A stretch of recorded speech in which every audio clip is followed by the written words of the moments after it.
নারীদের সম্পর্কে একটা গুরুত্বপূর্ণ তথ্য কি জানেন? যে আপনি তাকে যা বলবেন সে আস্তে আস্তে তাই হতে থাকবে। কি বিশ্বাস হচ্ছে না? এই যেমন ধরেন আপনি তাকে বললেন যে তুমি দেখতে কিন্তু ভারী মিষ্টি, তখন সে পরিপাটি হয়ে নিজেকে আরো গুছিয়ে রাখা শুরু করবে। আপনি যদি তাকে ভালো বলেন সে আরো ভালো হতে থাকবে। আপনি যদি বলেন যে তোমার মনের মধ্যে অনেক মায়া, ভালোর জন্য তুমি নিমেষেই যে কোনো কিছু কুরবানি দিতে পারো, তখনও সে সেটা রপ্ত করতে শুরু করবে।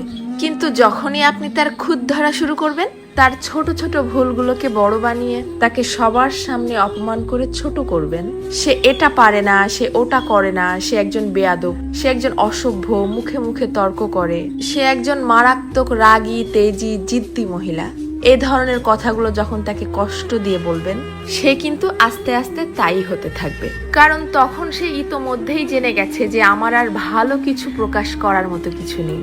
সবার সামনে যেহেতু আমি খারাপ হয়েই গেছি, তো আরো খারাপ হয়ে যাই, তখন আর সে কোনোভাবেই কারোর সামনে নিজেকে সঠিক প্রমাণ করার প্রয়োজনীয়তা অনুভব করবে না। সে ধরেই নিবে যে কেউ আমাকে ভালো বললে ভালো, আর না বললে আরো ভালো। কে বুঝলো বা বুঝলো না এটা নিয়ে আর মাথায় ঘামাবে না। এটুকু তার ঠিকই বোধগম্য হয়ে যাবে যে আমি সবাইকে সম্মান দেখিয়ে লাইনের পেছনেই দাঁড়াই অথবা সামনে, সব অবস্থাতেই আমি খারাপ।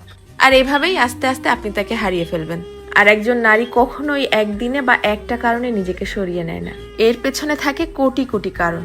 এজন্যই কথাই আছে না যে কথাতেই জয় আবার কথাতেই ক্ষয়। কারো ভুল ধরিয়ে দিতে হয় একান্তে, সবার গোপনে। আর কারো প্রশংসা করতে হয় তাকে সামনে রেখেই সবার সামনে। কারো প্রশংসা করাও কিন্তু একটা মহৎ গুণ, যা মানুষের স্বভাব এবং আচরণকে নিমিষেই পরিবর্তন করতে পারে। মানুষ কথা তো বলতে শিখে যায় 2 বছরে, কিন্তু কোন কথা কোথায় কিভাবে বলতে হবে সেটা হয়তো শেখা হয় না 50 বছরেও। এটাও কিন্তু মানুষের